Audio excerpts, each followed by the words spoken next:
अशोक कुमरा जी। राधे राधे राधे महाराज जी। महाराज जी, कई बातें जो हमको परेशान करती हैं जिनका वास्तविक जीवन से कोई लेना देना ही नहीं होता, जैसे कि लोगों ने कुछ कहा, रिश्तेदारों ने कुछ कहा। महाराज जी, इन बातों को दूर करने का क्या उपाय? नाम जप, मन को सोचने का समय ना देना, मन को पॉजिटिव सोच के लिए विवश कर देना, ये नाम जप से होगा, दूसरी किसी बात से नहीं होगा। नहीं तो मन कुछ ना कुछ सोचता रहता है और भजन की कमी के कारण वो निगेटिव ही सोचता रहता है। 10 साल पहले उसने क्या कहा था, इस बात से जलाएगा बैठाल के। उसको समय क्यों दो, उसको समय मत दो, ये बहुत बड़ा भूत है, इसको काम में लगाए रखो। राम राम राम राम, राधा राधा राधा राधा, कृष्ण कृष्ण कृष्ण। जितना इससे भजन करोगे उतने पॉजिटिव ये सोच फेंकेगा। हमारी बात समझ लो, हम सबको प्रार्थना करके कहते हैं, जितना आप भजन विमुख होगे उतना ये निगेटिव फेंकेगा, आपको परेशान कर देगा, डिप्रेशन में पहुंचा देगा। जितना नाम जप करोगे, सही आचरण करोगे, धर्म से चलोगे, पॉजिटिव विचार देगा। विचारों में सुख है, बाहर नहीं है। विचारों में सुख है, बाहर सुख नहीं है।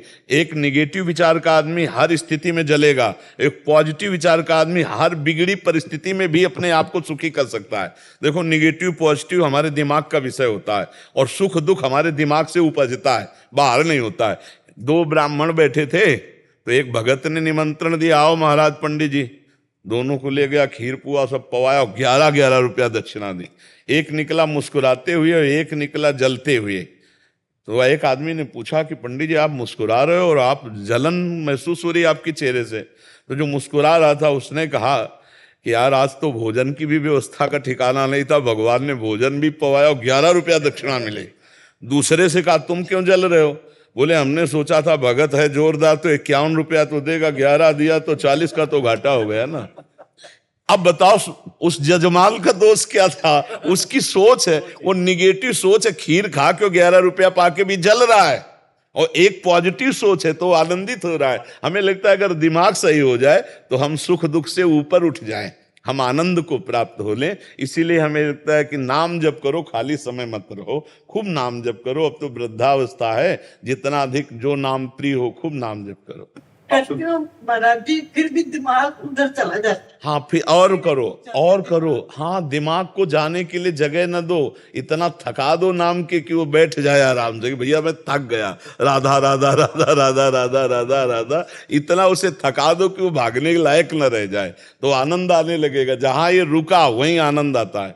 हाँ, इसका आनंद कहीं नहीं है, जहां मन लग गया वहीं आनंद का अनुभव कराता है। आप देख लो, किसी में भी आनंद नहीं है, केवल आपके मन को घसीट लें। आनंद कहाँ? जहां मन लग गया।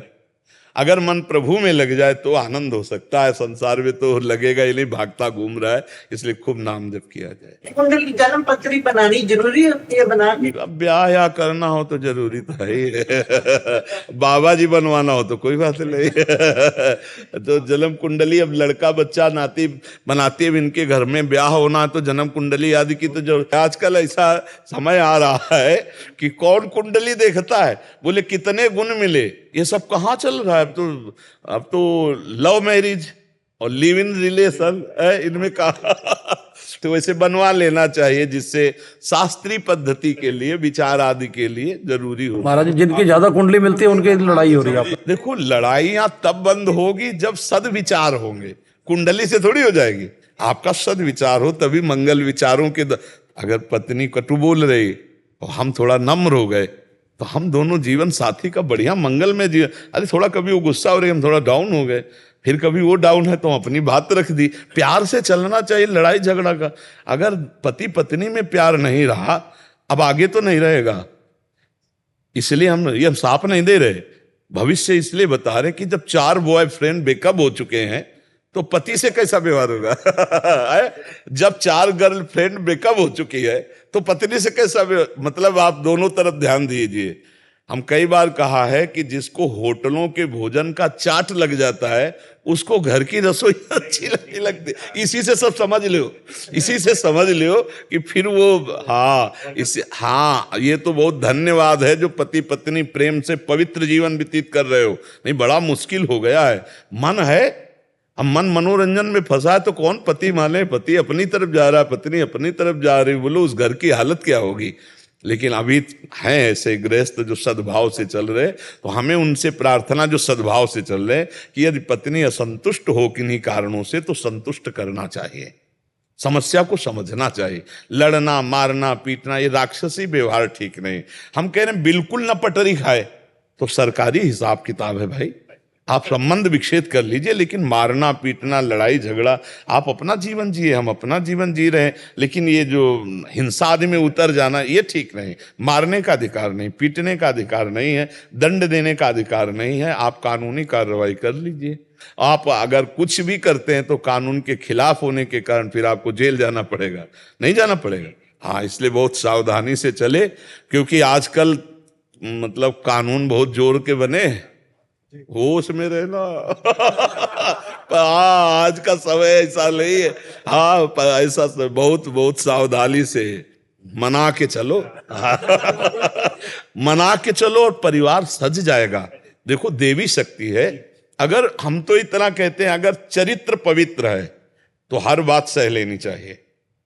चरित्र पवित्र है तो हर बात सह लेनी चाहिए, चाहे पति हो चाहे पत्नी हो, एक दूसरे की कमियों को सह ले। चरित्र में हमारा थोड़ा ये है कि अगर तुम चरित्रहीन हो तो फिर हम संबंध कैसे चल पाएगा। अगर और कमियां सब हैं तो चलेगा, चरित्रहीन नहीं होना चाहिए। और आज हमारे नई संस्कृति में चरित्रहीनता बहुत फैल रही, नहीं फैल रही? तो हाँ, हमारी ये चरित्रहीनता हमारे गृहस्थी में बहुत बाधक बन जाएगी। इसीलिए नौजवानों से, नए भाइयों से प्रार्थना है कि आप अपने चरित्र को बचाइए, जो आपके जीवन को उज्जवल करने वाला है। चरित्रहीन जीवन अच्छा नहीं होता है, बड़ी समस्याओं में फंस जाता है चरित्रहीन जीवन। भरत भूषण जी, उत्तराखंड से। राधे राधे। राधे राधे महाराज जी। महाराज जी, मेरा सवाल है कि कुछ लोग दीक्षा नामदान गुरुजी से प्राप्त करने के पश्चात भी लोग गलत कार्य या लोगों का दिल दुखाने का काम करते हैं, जिसमें उनके गुरुजी की भी निंदा होती है। महाराज जी, ऐसे में आप जो अज्ञानी जीव हैं, केवल कान फुकवा लिए, उसको थोड़ी चेला कहते हैं। चेला तो होता है मन क्रम वचन त्रिशुद्ध सकल मत हम श्री हित हरिवंश उपासी। जो मन से, वचन से, कर्म से गुरु का हो जाए उसे चेला कहते। मन से वही सोचेगा जो गुरु जी ने कहा है अनुकूल, तन से वही क्रिया करेगा जिससे गुरु की निंदा न हो, वाणी से वही बोलेगा जिससे दूसरों को सुख हो, तब तो चेला। मन मिले तो चेला, नहीं तो फिर जगत का सब मेल ही है। केवल कंठी बंधवा लेने से थोड़ी चेला हो जाता है। मान लो जैसे ये कंठी नहीं बांधे, ये तिलक नहीं लगाए, और ये मन वचन कर्म से हमारी बात मान रहे, तो हमारे पक्के चेला हैं, हमारे पक्के मित्र हैं। अब हमारे कंठी तिलक बांधे हुए बात एक को नहीं मान रहा है, तो बिल्कुल हमारा त्रिकाल में हमारा नहीं है। बात समझ रहे ना? तो जो गुरु के महत्व को नहीं समझते, भगवान के मार्ग को नहीं जानते, और बस ऐसे ही प्रवाह में आके कंठी तिलक बंधवा लिए, वही ऐसे मनमानी करते हैं, फिर उनको लाभ नहीं मिलता है। और गुरुजनों का अपमान ऊपर से होता है कि यार कैसे तुम्हारे गुरु हैं जो तुम ऐसे आचरण कर रहे हो। संसार फिर गुरुजनों को अपशब्द बोलता है, तो उनके द्वारा जो किया हुआ ये आचरण है महत अपराध बन जाता है कि गुरुजनों का भी अपमान होता है और कंठी तिलक का भी अपमान होता है। तो हम प्रार्थना करते हैं सत्संग में कई बार कि सहसा गुरु मत बनाओ, सहसा गुरु मंत्र मत लो। जब तुम्हें ये समझ में आ जाए कि मुझे गुरु की बात पर चलना है तब गुरु बनाओ, नहीं तो सत्संग सुनो, जितना मन आवे उतना धारण करो। ऐसे कौन तुम्हें परेशान कर रहा है भाई? कल्याण तो हम आपको पक्का कह रहे हैं, राधा राधा जपोगे, रामकृष्ण हरि जपोगे, कल्याण पक्का हो जाएगा, पक्का हो जाएगा। अच्छा, गुरु बनाना होता है या गुरु स्वीकार करना होता है? बनाने में बिगड़ने वाली बात है। स्वीकृति में जैसे आपने हमारी बात सुनी और मन से स्वीकार कर लिया कि आप हमारे गुरुदेव, हमें आपकी आज्ञा के अनुसार, हो गया। कहने की भी जरूरत नहीं प्रकट में कि हम आपको गुरु मानते हैं, नहीं, वो अपने आप प्रियता हो जाएगी। आप देखना, आपके मन के अनुसार जो भावना की, जिन संत के प्रति करोगे उनकी दृष्टि आपके प्रति वही होगी जो आप भावना की हो। मैं आपका बच्चा हूं, मैं आपका शिष्य हूं, तो उनका प्यार आपको मिलेगा। और आप कंठी तिलक बंधवाए, मनमानी आचरण करें तो जलन और पैदा होगी, सामने देखकर जलन पैदा होगी। जब धर्म से नहीं चलोगे तो तुम्हारे देखने से हमें संतोष नहीं होगा, जलन पैदा होगी, तो अनर्थ हो जाता है। जब हम पहले पाप कर्म करते हैं और गुरु बना लेते हैं तो उनकी कृपा से पाप से मुक्ति होने का चांस हो जाता है। लेकिन गुरु बना के जब पाप करते हैं तो रजिस्टर्ड हो जाते हैं, फिर उनको भोगना ही पड़ता है, बहुत कठोर दंड मिलता है फिर ऐसे लोगों को जानबूझ से। कई लोग सेवा करते हैं जैसे जी। और संगत से गलत व्यवहार करते हैं वैसे, तो उनका, और वो बहुत बड़े उनको पोस्टें मिली होती हैं, कि सबकी सेवा करने की, और वही गलत व्यवहार कर रहे होते हैं कि देखो, एक होता है सेवा का दिखावा करके मान और रुपया घसीटना, दो चीजें होती हैं।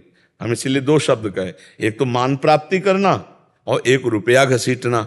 और एक होते हैं जो वास्तविक सेवा करते हैं, वो भूल के गलत नहीं कर सकते, बात समझना। एक जो पोस्टर बैनर और दिखावा करके मान प्राप्ति करना कि हम बहुत बड़े सेवक हैं, दानी हैं दूसरों के समाज के, या फिर रुपया घसीटना, ये तो अलग चीज हो गई। लेकिन एक मन वचन कर्म से दूसरों की सेवा करता है, वो कभी गलत स्वयं नहीं कर सकता। ऐसे तो लाखों में कोई बिरले ही होंगे जो स्वयं सच्चे आचरण करके दूसरों को। तो हमको चाहिए हम अपने आप का सुधार करें, एक एक सुधार करें तो पूरी समाज का सुधार हो जाएगा। अगर हम पूरी समाज की निंदा करेंगे तो हमारा सुधार तो होगा नहीं, समाज का भी नहीं होगा। तो हमारे यहाँ का रूल है, यहाँ के सत्संग का, कि जितने लोग हम सामने बैठे हैं, हम नियम लेके गलत नहीं करेंगे, हम सुधार करें। तो आप सुधर गए, आप सुधर गए, हम सुधर गए, तो थोड़ी समाज तो सुधरी ना। हम लोग क्या करते हैं कि समाज को जैसे सुधारने की बात करें और खुद हम ना सुधरें तो फिर सुधार नहीं होगा और दोष ऊपर से आ जाएगा। क्योंकि हमारे घर में इतना कूड़ा है कि हम अपने घर में झाड़ू पोछा तो लगा नहीं पा रहे पूरा, अब हम दूसरे के घरों की क्या देखें। बात समझ रहे ना? तेरे भावे जो करे भलो बुरो संसार, नारायण तू बैठ के अपनो भवन बुहार। हम सब मिल करके अपने हृदय को ठीक करें तो हम भारत के एक कोने को तो झाड़ू लगा पाए। एक समाज तो सुधरी, 100 सुधरे तो सुधरे ना, 100,000 को सुधार देंगे, 1,000 लाख को सुधार देंगे तो हम लोग सुधरे। हमें चाहिए कि वर्तमान में जितने अपने लोग बैठे, अपने लोग गलत आचरणों के त्याग का संकल्प करें। अपने लोग दंभ पाखंड नाटकबाजी करके दूसरे से धन लेना, सम्मान पाना, ये सब छोड़ें। सच्चाई से, ईमानदारी से सेवा करें, ईमानदारी से हम धन कमाएं, ईमानदारी से परिवार और समाज की सेवा करें, तो अभी हम आनंदित हो जाएंगे। हमें लगता है हम दूसरों के ऊपर दोषारोपण ना करके हम अपने आप का सुधार करें तो बहुत अच्छा रहेगा। क्यों प्रभु जी? शिवम जी सुल्तानपुर अयोध्या से। जय जय श्री श्री हरिवंश महाराज जी, आपके चरणों में कोटि कोटि नमन। गुरुदेव, भक्ति के ठसक एवं भक्ति के अहंकार की सूक्ष्मता को हम जैसे साधारण भक्त कैसे समझें? मन का प्रवाह इंद्रियों के साथ प्रकृति की तरफ होता रहता है। मना कष्टान इंद्रियाणी प्रकृति स्थान कर सती।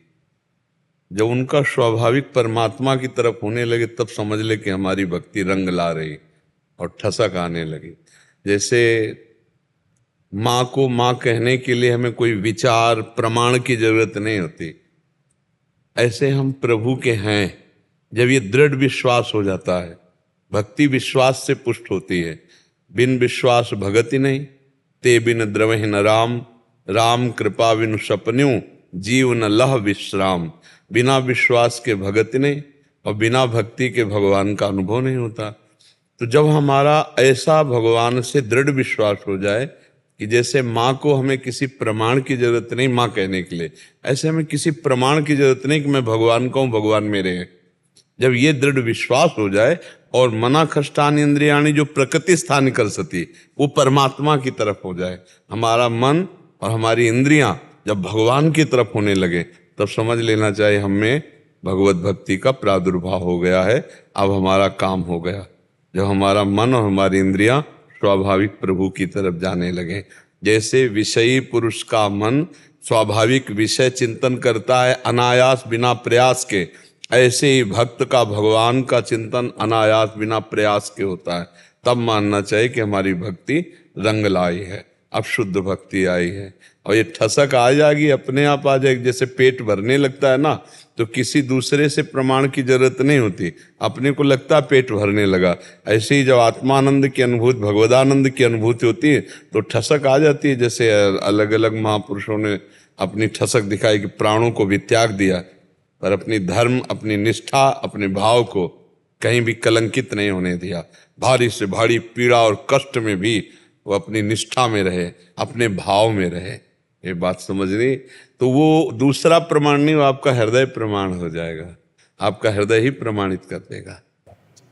मतलब जो उसके अहंकार से कैसे, जैसे कभी कभी आप कहते हैं कि अहंकार वो त्याज्य है जिसमें मैं के आगे कुछ भी लग जाता है। सीधी बात है इसमें, बस इतना समझो, मैं के आगे कुछ प्रकृति का लगता है वो त्याज्य है। मैं ऐसा मैं अगर भक्त भी लगेगा तब भी आए? भक्त मैं अगर अब वो प्रकृति का थोड़ी है, वो तो परमात्मा का है। शब्द को पकड़ो। तो महाराज जी क्या भक्ति का अहंकार नहीं? नहीं, ऐसा नहीं होता। भक्ति का अहंकार भक्त के हृदय में होता ही नहीं है। भक्त के हृदय में भक्ति का अहंकार नहीं होता, भगवान का अहंकार होता है। अस अभिमान जाय जन भोरे, मैं सेवक रघुपति पति मोरे। मैं प्रभु का हूं, मैं परमेश्वर का हूं। ये निंदनीय नहीं है। बात शब्दों को जब पकड़े तो उसमें उत्तर आ जाता है। हमने कहा प्रकृति जन्य कोई भी वस्तु व्यक्ति स्थान जब मैं के आगे लगता है वो अहंकार हो जाता है। कि जैसे मैं धनवान, मैं रूपवान, मैं जवान, मैं विद्वान, मैं बलवान, मैं जो भी आप, ये सब प्रकृति का है ना, और मैं भगवान का, ये अहंकार बना रहे भगवान मेरे, मैं, तो ये अहंकार नहीं है, ये बंधनी है। यही भगवत प्राप्ति की तरफ हमें अग्रसर करेगा। जैसे हम लोग बोलते हैं श्यामाजू के बल अभिमानी, हमारे माई श्यामाजू को राज, तो ये प्रकृति जन्य थोड़ी है, ये तो परमात्मा जन्य है। प्रकृति जन्य जहां मैं के साथ कुछ जुड़ा, बहुत कुछ है, मतलब पूरा प्रपंच है इसी में। मैं बहुत अच्छा डॉक्टर हूं, मैं बहुत अच्छा मास्टर हूं, जो भी मैं प्रकृति जन्य जुड़ा वही बंधन कारक है, और जब परमात्मा जन्य जुड़ा तो वही मोक्ष का कारक है। अहंकार शुद्ध ब्रह्म है। जो अहंकार मैं है वो शुद्ध ओंकार स्वरूप परमात्मा स्वरूप है। उसके साथ जो जुड़ गया वही माया बन गया। जैसे मैं पुरुष हूं, मैं स्त्री हूं, मैं के साथ जो प्रकृति जुड़ गई वही माया है, और जो उस प्रकृति से अब मैं को बचा ले तो वही मैं ब्रह्म है, शुद्ध ब्रह्म मैं है। बस जी। वंदना मिश्रा जी, बल्लिया। राधे राधे महाराज जी। महाराज जी, गीता जी में भगवान कहते हैं कि आत्मा निर्विकार है, उसे कोई विकार छू ही नहीं सकता। तो महाराज जी, कर्मों के अनुसार स्वर्ग नरक कौन जाता है? अंतःकरण चतुष्टय में आसक्त जीव। अब इसको किसका प्रश्न है? हाँ, अब शास्त्रों को पढ़े हो, सत्संग किए होगे तो जानोगे, क्योंकि बड़ा गूढ़ विषय है। देखो, स्वप्न में आपने देखा कि बहुत अच्छा कभी स्वप्न आता है, कभी बहुत बुरा स्वप्न आता है। तो उसमें जब बुरा स्वप्न आता है तो हमें दुख होता है, और जब अच्छा स्वप्न आता है तो सुख होता है। लेकिन आप देखते हैं कि दुख सुख भोगने वाला शरीर सैया में एसी रूम में आराम से पड़ा होता है, न दुख होता है न सुख होता है। पूरा झूठा है कि नहीं? स्वप्न में देखा, सब जो भी देखा, जागृत पर आपको झूठा नजर आया नहीं आया ना? लेकिन उस समय जब स्वप्न में होते हैं तब भोगना होता है कि नहीं? अगर पिटाई हो रही तो पक्की पिटाई हो रही, अगर सुख मिल रहा है तो पक्का सुख मिल रहा है, ऐसा लगता है ना। स्वप्न में तो नहीं लगता कि झूठा है। जो सपने सिर काटे कोई, बिन जागे दुख दूर न होई। एक भ्रम मन में स्वप्न जागृत कर देता है, और अपने को नहीं, बड़े बड़ों को। एक बार महाराज जनक जी ने स्वप्न में देखा कि वो बहुत गरीब हो गए, राज छिन गया, राजा थे। अब वो इतने भूख से पीड़ित हैं कि उन्होंने कई घरों से मांगा, तो कुछ दाल चावल एकत्रित कर पाए तो मिट्टी के भांडे में उसे पका रहे थे। इतने में 2 सांड लड़ते हुए आए कि वो मिट्टी का पात्र टूट गया और खिचड़ी फैल गई। और वो भूखे बड़े व्याकुल हुए, उस व्याकुलता में आंख खुली तो देखा कि राजमहल की सुंदर सैया पर, तो उनका ये सत्य कि वो सत्य। बड़े बड़े ज्ञानी जन उनकी सभा में बैठते थे, सभा में आके केवल इतना ही पूछा, यह सत्य कि वह सत्य। अब कुछ यह हुआ कि व्याख्या हो तो उत्तर हो, कोई उत्तर नहीं। तो उन्होंने कहा सब विद्वानों का भरण पोषण करते हैं, तब तक नहीं जाने देंगे, नजर कैद रखेंगे जब तक हमारे प्रश्न का उत्तर नहीं होगा। तो बड़े बड़े ब्रह्म ऋषियों को, तो अष्टावक्र जी एक बार बालकों के साथ खेल रहे थे, तो बड़े प्रवीण थे अष्टावक्र जी, 8 जगह से टेढ़े थे, और ये टेढ़ापन भी उनके पिता के द्वारा दिया हुआ था। शास्त्र में पढ़ना, उनके पिता वेद उच्चारण कर रहे थे तो गर्भ से आवाज आई, अशुद्ध बोल रहे हो। तो पत्नी से कहा, ये कौन मेरे वेद उच्चारण में अशुद्धता का कौन बोध करा रहा है? बोले आपका बेटा है गर्भ में। बोले इतना टेढ़ा है कि गर्भ ही से मुझे टोक रहा है, जा अष्टवक्र हो जा। तो 8 जगह से वो टेढ़े थे। अब 1-2 जगह से टेढ़ा आदमी चले तो कितना, तो फिर 8 जगह से टेढ़े, पर बहुत प्रवीण थे।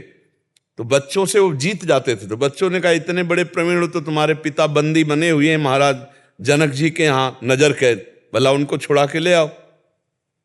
तो उनको आज तक तो माता ने मुझे बताया ही नहीं। घर गए और कहा माता पिताजी कहाँ हैं?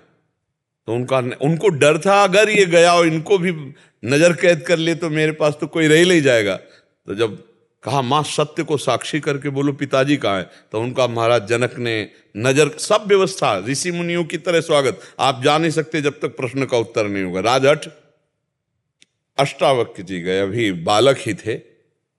जेवी सभा में देखा तो सब हंस पड़े। तो अष्टावक्र जी मंच में जा कहा मैंने तो समझा था ज्ञानियों की सभा है, लेकिन यहां तो एक भी ज्ञानी नहीं है। तो उनका आप ऐसा कैसे कह सकते हैं हमारी सभा को? राजा जनक जी से बोले हंसे क्यों? तो बोले आपके अंग 8 जगह से टेढ़े हैं। हाँ, तो यहां आत्मदर्शन करने वाला कोई नहीं है। या मांस चमड़ा और हड्डी देखने वाला क्या ज्ञानी कहा जाता है? क्या मांस चमड़ा और हड्डी देखने वाला ज्ञानी कहा जाता है? ज्ञानी आत्मदर्शन करता है। क्या आत्मा टेढ़ी मेढ़ी है?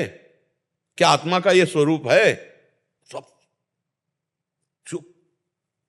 हाँ बोल जनक, तेरा क्या प्रश्न है? बड़े बड़े ऋषियों को बंदी बना रखा है, नजर कैद, क्या प्रश्न है?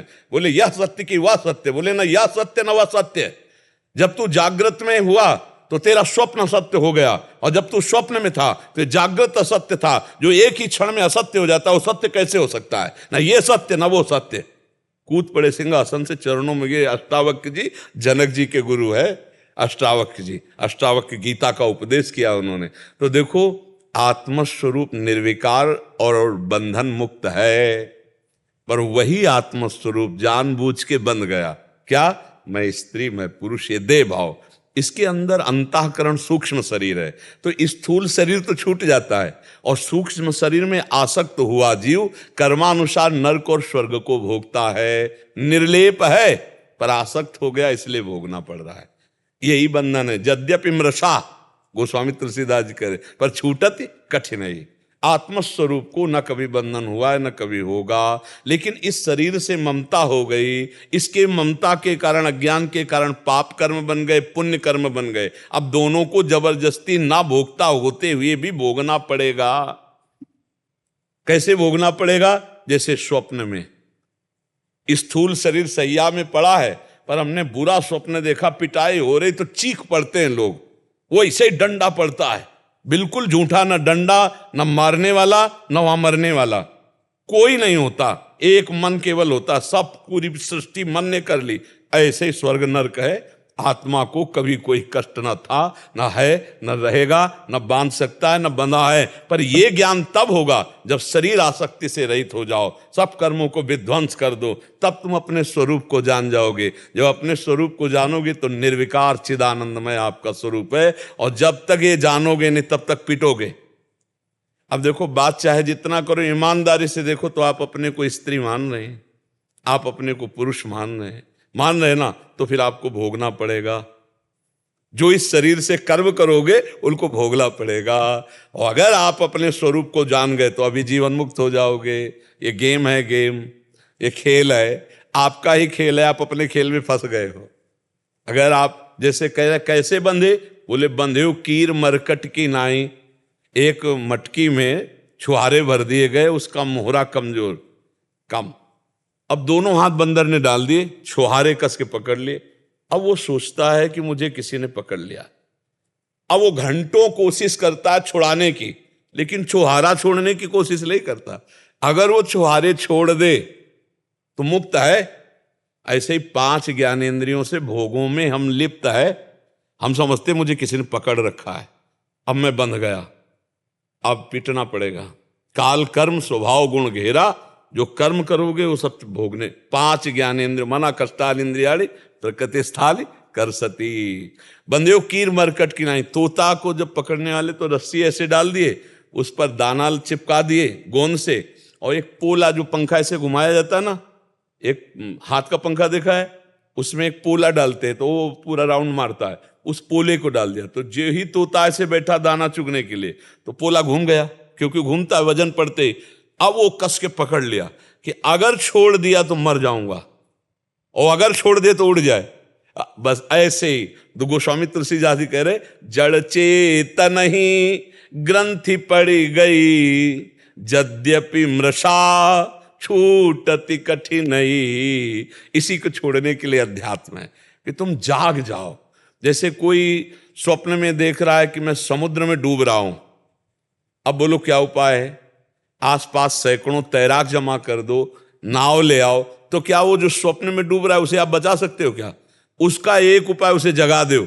जहां जगा तो ना एक बूंद पानी नहीं, वो डूब रहा था समुद्र में। वो अरे बस ऐसे ही, जे ही जाने जग जाए हेराई, जागे जथा स्वप्न भ्रम जाई। जैसे जागने पर स्वप्न का भ्रम नष्ट हो जाता है, ऐसे ब्रह्मबोध होने पर संसार नहीं है, एकमात्र परमात्मा ही परमात्मा है, दूसरा कोई नहीं। बच्चा बात समझ में आ रही? हाँ, नाम जप करो, शास्त्रों का स्वाध्याय करो, संतों का संग करो, चरित्र पवित्र रखो, तो फिर ये अध्यात्म की बातें समझ में आ जाएंगी। निशा सिंह जी लखनऊ से। ठीक है। महाराज जी आपके चरणों में कोटि कोटि प्रणाम। महाराज जी, शारीरिक अस्वस्थता है या आध्यात्मिक स्थिति, इसके लक्षण में भेद कैसे जाने? जैसे भूख ना लगना, कुछ अच्छा ना लगना, ये स्थिति है, या शारीरिक कमजोरी समझ में नहीं आना? डॉक्टर पूछते हैं तो बता दिए लक्षण, फिर बाद में कई बार मन में आता है कि ये स्थिति लक्षण कहीं भक्ति के तो नहीं थे?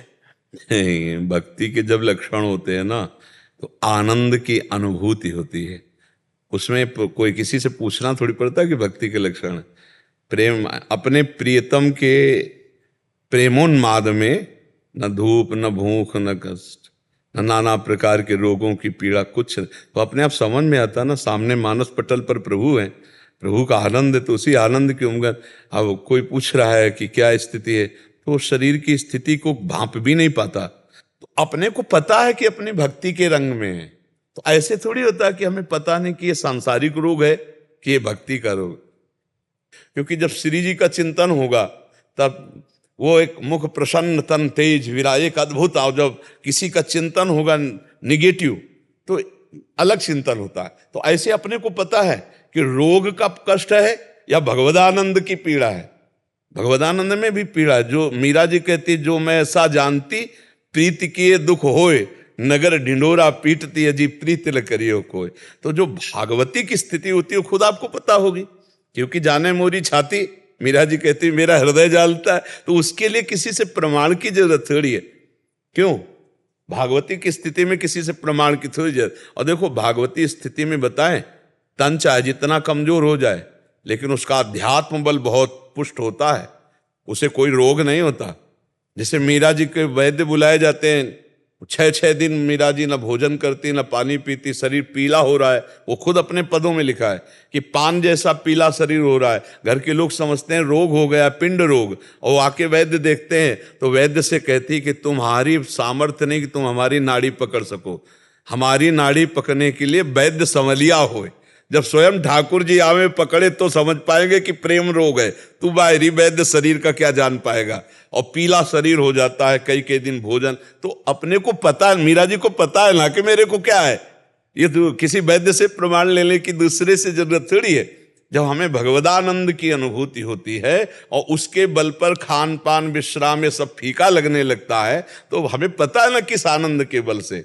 जब भगवान के प्रति प्रेम बढ़ता है तो नहीं खान पान ते भावे है, नहीं कोमल वसन सुहावे है, सब विषय लगे ते खारा है, हरि आशिक का मग न्यारा है। जो हरि से प्यार करते हैं वो अलग होते हैं, उनके लिए प्राण देह भोग सामग्री लोक लोकांतर कोई महत्व नहीं रखता है।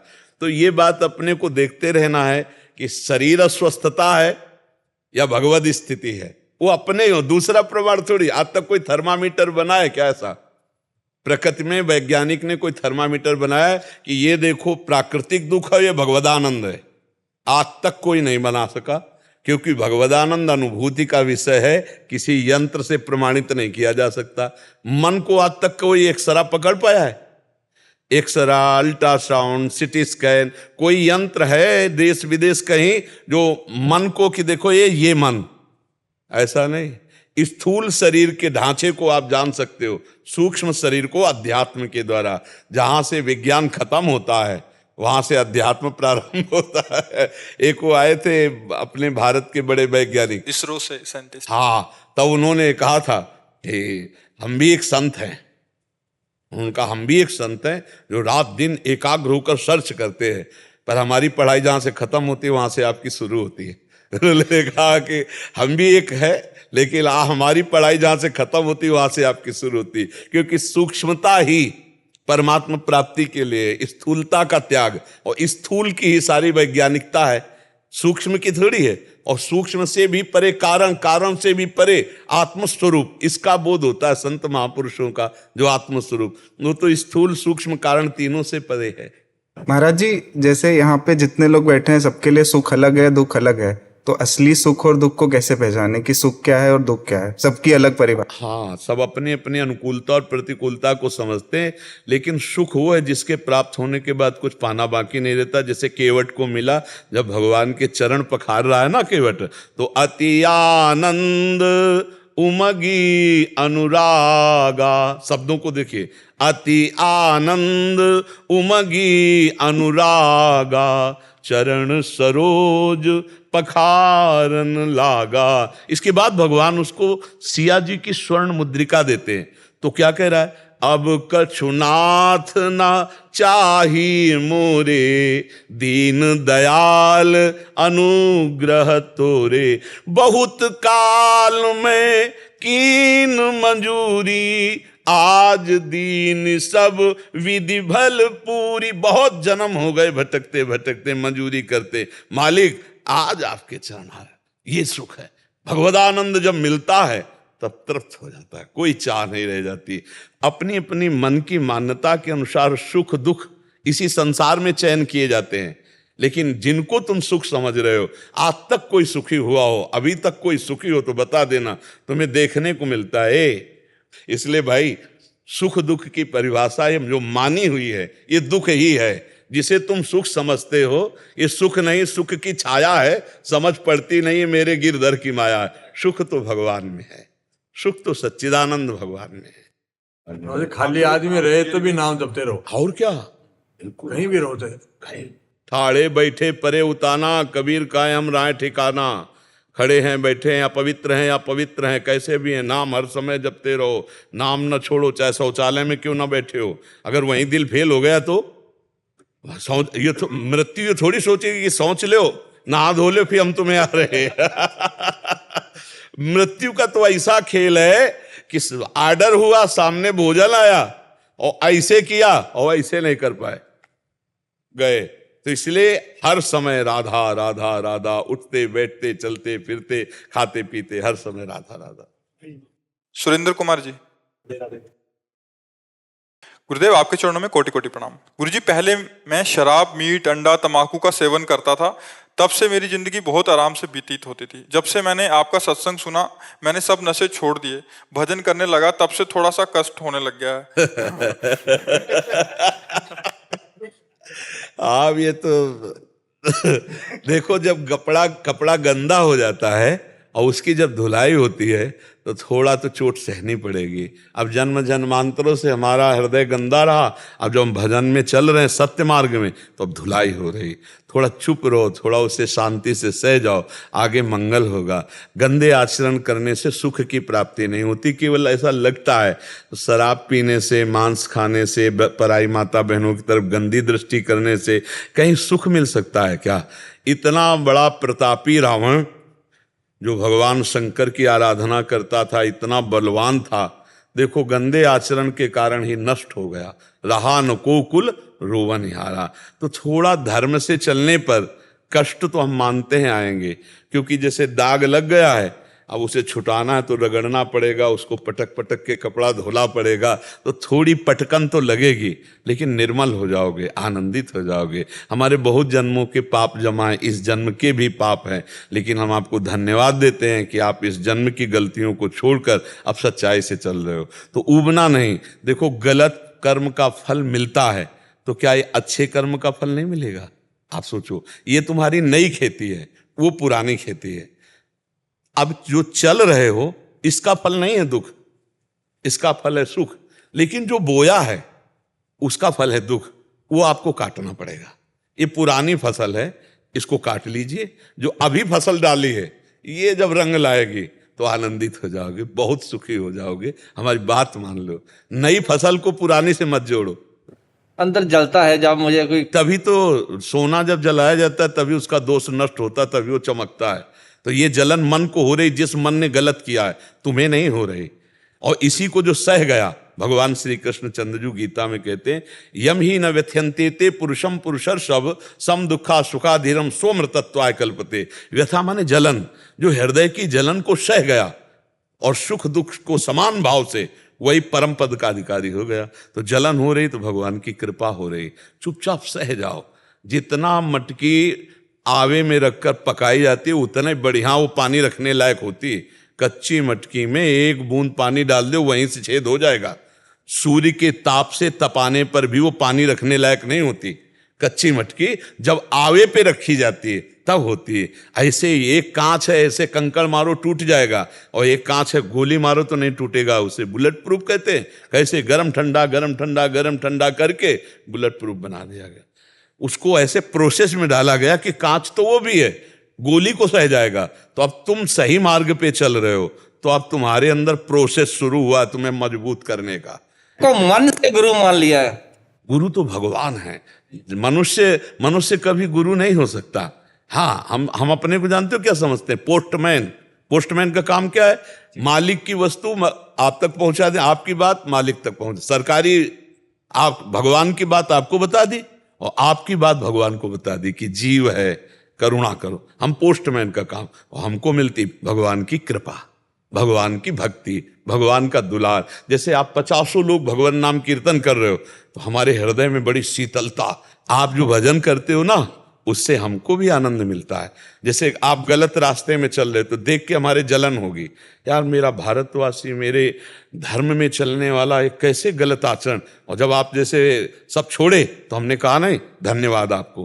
किस बात का धन्यवाद? जैसे बच्चा दूध पी लेना तो माँ कहती है धन्यवाद, बहुत सुंदर मेरा बच्चे ने दूध पी ले। तो दूध पीने से स्वस्थ तो वही होगा, लेकिन सुख माँ को हुआ। ऐसे संत महात्मा गुरुदेव, इनको सुख होता है जब समाज भगवत मार्ग में चलती है, आनंद के मार्ग में चलती है।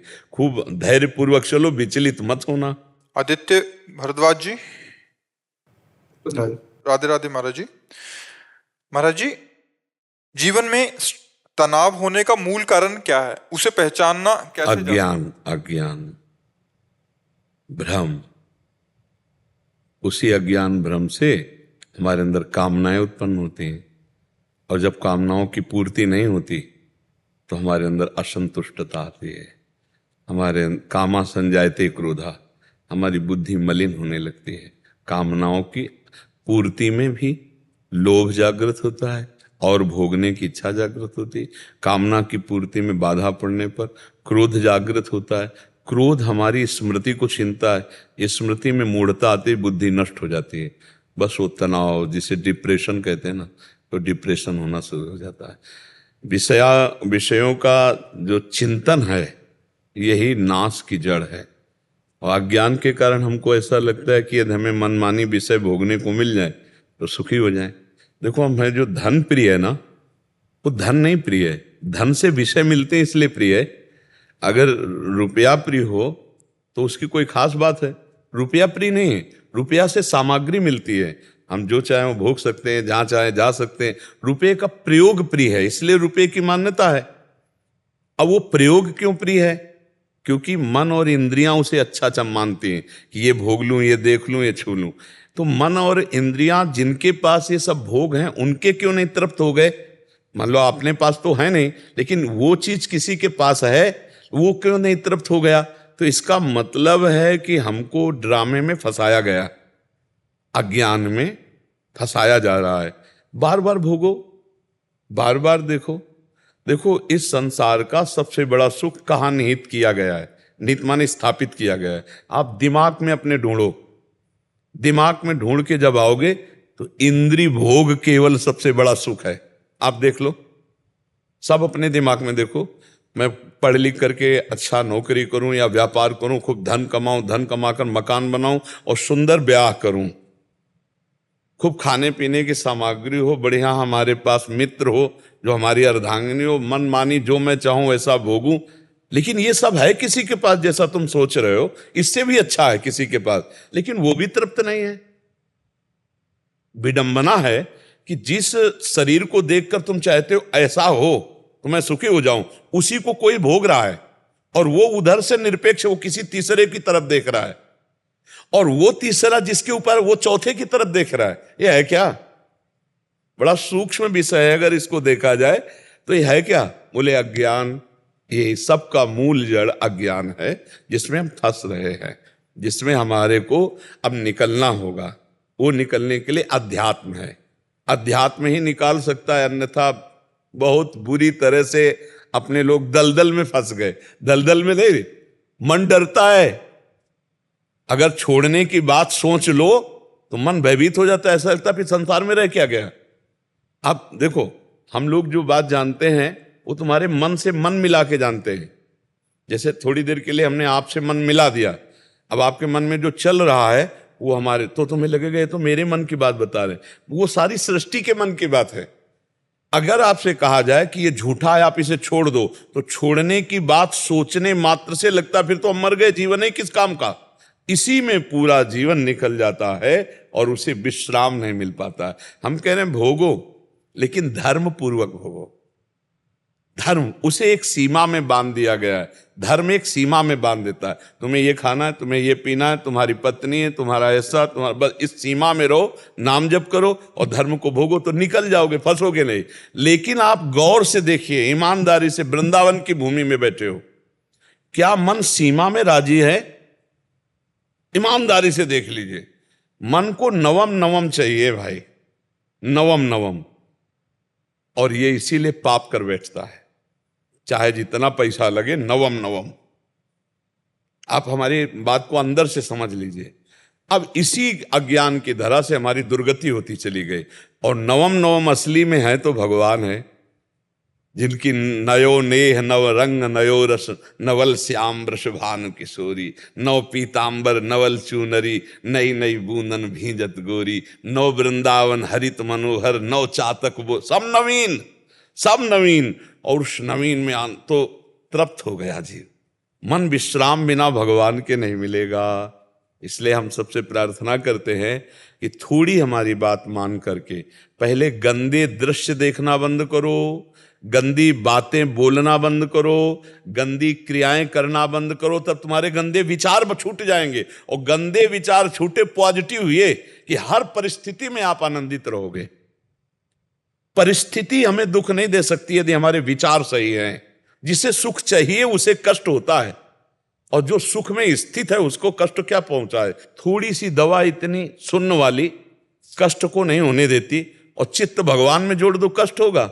बड़े से बड़े कष्ट को हंस के सहा जाता है। तो बच्चा डिप्रेशन क्यों, दिमाग में भार क्यों? क्योंकि वो अहंकारी अज्ञानी जीव भगवान से परिचय नहीं प्राप्त किया, अध्यात्म को नहीं जाना, इसलिए दुखी हो रहे। नहीं बोलो चिंतन की क्या परेशानी है, तुम्हारा दिमाग स्वस्थ हो, शरीर अस्वस्थ हो तो कोई फर्क नहीं। भगवान का भरोसा, अध्यात्म बल जब तक जागृत नहीं होगा तब तक विश्राम नहीं मिलना किसी को। क्यों चिंता करते हो? अगर आप चिंतन करने लगो, नाम जप करने लगो, सत्शास्त्रों का स्वाध्याय करो, माता पिता बड़े बूढ़ों की सेवा करो, समाज को सुख पहुंचाओ, अभी आप प्रसन्न होने लगोगे। अब इतना सोच सोचकर अपने सुख के विषय में, हम आज सत्संग में कहते सबसे ज्यादा जीव परेशान है ओवर थिंकिंग। परेशानी सबसे ज्यादा है, सामने भोजन रखा है, खाकर उसका आनंद नहीं ले रहा, परसों क्या होगा, कल क्या होगा, आज जो अभी इसका स्वाद तो ले, इसका तो वो तो गया है, वो तो परसों के लिए वो परेशान है, ओवर थिंकिंग में परेशान है। हम कह रहे हैं जिसने आज संवारा है वो कल भी संवारेगा, वो परसों, पर उससे तुम्हारा अपनापन नहीं, परिचय नहीं, इसीलिए तुम परेशान हो रहे हो।